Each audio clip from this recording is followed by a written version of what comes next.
Good morning, children. Today in this class we will see how urine formation takes place. Urine formation takes place in our kidneys with the help of nephron. This is a single nephron. This cup-shaped structure is known as Bowman's capsule. This convoluted tubules, you can see this tubule, this is known as PCT or proximal convoluted tubule. This goes to the U-tube structure known as Henle's loop, and this tubule ends in this part known as distal convoluted tubule. So children, you have seen here Bowman's capsule. This is a cup-shaped structure, beta. After that, this coil structure is known as PCT or proximal convoluted tubule. Then this U-tube bent structure. This is loop of Henle's, and it ends into the distal part known as distal convoluted tubule. And you can see here, this is a collecting duct. Now, let us start how urine formation take place. First of all, impure blood enters into the nephron through the afferent arteriole. Beta, afferent arteriole is a branch of renal artery. Afferent arteriole क्या होती है बच्चे? It is a branch of renal artery. Kidney के अंदर renal arteries जाती हैं, and that renal arteries further divided into small arterioles known as afferent arteriole. This is broad. Why this is broad? Because it contains impurities. Impure blood enters into the Bowman's capsule. Here you can see the further branches. These tuft of branches are these tuft of capillaries are known as glomerulus. The blood filtration is taken place by these tuft of capillaries. देखो बेटा, efferent arteriole से impure blood enter करा. यहाँ पर you can see the tuft of capillaries, और ये blood यहाँ पर फिल्टर हुआ. आप जानते हो बेटा, when the blood filters, filtrate कहाँ पर कलेक्ट हो गया? This filtrate is collected into this cup known as Bowman's capsule. Red dots you can see. This is the filtrate. This filtrate is collected in the Bowman's capsule, and the blood. See here beta, यहाँ पर filtration हुई है. Bigger particles remain in the blood. Bigger particles such as proteins, they remain in the blood, whereas smaller particles, urea, uric acid, water, and some useful substances also comes along with the filtrate. Now, blood after filtration goes out through the efferent arteriole. देखो बेटा, blood, always remember, enters through afferent arteriole. Afferent arteriole से blood enter करता है, जहाँ पर capillaries हैं filter करता है, फिल्ट्रेशन होती है, फिल्ट्रेट बाउमन्स कैप्सूल में कलेक्ट हो जाता है, और ब्लड वापस, blood goes back through efferent arteriole. This is narrow and this is broad. Here less pressure is here. Here more pressure was there. अब बेटा, efferent arteriole you can see पूरी nephron में it gets coiled up. Is it clear? You can see here. See the coiling. This remains coiled throughout the nephron. Now, next step is. This is the first step. Impure blood enters through afferent arteriole, and the blood get filters with the help of tuft of capillaries known as glomerulus, and the filtrate is collected in the Bowman's capsule, Children, this is known as ultrafiltration. Ultrafiltration is the clearing of the blood. Is it clear? Whereas the larger particles, they are very necessary for our body, they remain in the blood. जो बड़े बड़े particles हैं जैसे कि proteins बेटा, वो blood में रह जाते हैं, और impurities comes along with the filtrate. Impurities along with some useful substances also, जो छोटी छोटी पार्टिकल्स होते हैं जो छन जाते हैं बेटा, वो फिल्ट्रेट कहाँ पर कलेक्ट हो गया? बाउंस कैप्सूल में। अब ये फिल्ट्रेट हमारा फर्स्ट पार्ट में एंटर करता है, that is known as the first part. Children, this is the tubular part of the nephron. First part is proximal convoluted tubule. इस पार्ट में क्या होता है, जब व्हेन द ब्लड फिल्टर, जब ब्लड फिल्टर होता है ना, तो इस वेस्ट में कुछ यूजफुल सब्सटेंसेस रह जाती हैं जो हमारे ब्लड को चाहिए होती हैं. और वो यूजफुल सब्सटेंसेस कौन सी होती हैं बेटा?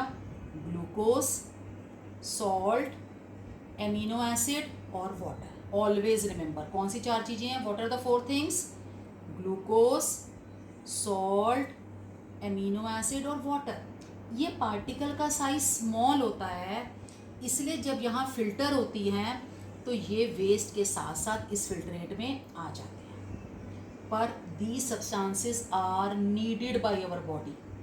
तो प्रॉक्सिमल कॉन्वुलेटेड ट्यूब्यूल में ये सब्सटेंसेस जो होती हैं, वापस हमारा आर्टरी इनको एब्जॉर्ब कर लेती है. They get reabsorbed. री क्यों हुआ बेटा? दोबारा से यहाँ पर एब्जॉर्ब हो जाती हैं हमारे ब्लड में. That is why this step is known as reabsorption. तो this is second step take place in the proximal convoluted tubules. What happens in this step? Glucose, salt, amino acids and water. These four substances are reabsorbed by various parts of nephron. Nephron के सारे part से यहाँ पर collect हो जाती हैं, और यहाँ से ये सब्सटेंसेस दोबारा से हमारी आर्टरी में, हमारे ब्लड में मिक्स हो जाती हैं. You can see here, see this arrow, from the nephron into the blood, into our blood, that is into the efferent artery. Is it clear, children? This step is known as reabsorption. First step was ultrafiltration. Ultrafiltration take place in the Bowman's capsule. You can see here. Second step is reabsorption. It take place in the proximal convoluted tubule. अब बेटा, the filtrate, the remaining part enters into this U tube. You can see this U tube like structure. This is known as loop of Henle's. अब इस loop of Henle's में क्या होता है बेटा? अभी भी जो वाटर अगर एक्स्ट्रा है हमारे यूरिन में, हमारे वेस्ट में, वो दोबारा से हमारे ब्लड में रीअब्जॉर्ब हो जाता है. Now from here the waste enters into the distal part known as distal convoluted tubule. This is the third step known as tubular secretion. इस स्टेप में क्या होता है बच्चे? अभी भी हमारे ब्लड में कुछ सब्सटेंसेस ऐसी होती हैं जो वेस्ट हैं, जैसे urea, uric acid.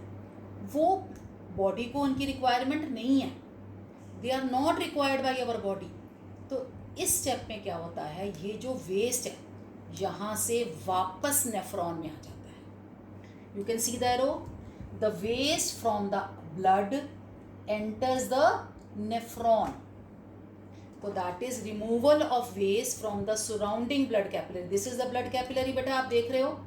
From the surrounding blood capillary into the glomerular filtrate. इसके यहाँ पर क्या है? हमारा फिल्ट्रेट है. तो वेस्ट जो हमारे कैपिलरी में था, ब्लड में था, it gets into the glomerular filtrate. It's get into the glomerular filtrate. Now अब बेटा टोटल वेस्ट जो होता है enters the collecting duct. Collecting duct जो है सारे किडनीज की, सारे नेफ्रॉन्स की कलेक्टिंग डक्ट में क्या कलेक्ट हो जाता है? Waste.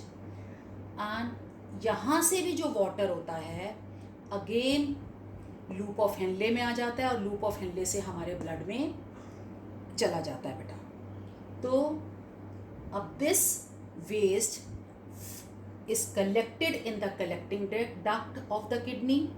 From here it goes to the ureters, then bladder, and then removed out from the body through the urethra. So is it clear to you children? Once again let us summarize fast. Impure blood enter करता है, impure blood enters into the nephron through the afferent arteriole. You can see here impure blood enter करा, यहाँ पर tuft capillaries हैं, blood की filtration हुई, filtrate Bowman capsule में collect हुआ और जो ब्लड है फिल्टर होने के बाद it goes out from this Bowman capsule through the efferent arteriole. अब बेटा ये इफरेंट आर्टीरियोल पूरी नेफ्रॉन को एडजॉइन कॉइल्ड करती है, कनेक्टेड रहती है उसके साथ. You can see here it gets connected. अब ये filtrate, this filtrate reaches to the first part of the tubular region known as PCT. यहाँ पर हमारी क्या होती है? रीअब्जॉर्प्शन होती है. किन सब्सटेंसेस की? ग्लूकोज, सॉल्ट, एमिनो एसिड और वाटर. ये चारों सब्सटेंसेस जो वेस्ट के साथ आ गई हैं पर इनकी ज़रूरत बॉडी को है, तो यहाँ से ये दोबारा हमारे ब्लड में रीअब्जॉर्ब हो जाती हैं बेटा. हमारा वेस्ट लूप ऑफ हेनले में जाता है, यहाँ से वाटर दोबारा से हमारे ब्लड में मिक्स हो जाता है. Now total waste enters into the DCT. अब make this point very clear, if our blood contains, अब हमारे ब्लड में भी अभी भी कुछ इम्प्योरिटीज़ होती हैं जो यहाँ से आ गई हैं बेटा. अभी उसके बिगर पार्टिकल्स अगर आ गए हैं, फिल्टर नहीं हुए, वो इस रीजन में दोबारा से हमारे नेफ्रॉन में एंटर कर जाते हैं.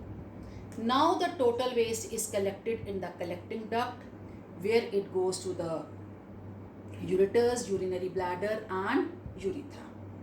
Is it clear to everyone? I hope all the parts of the nephrons and how urine formation take place is clear to you. Thank you, beta.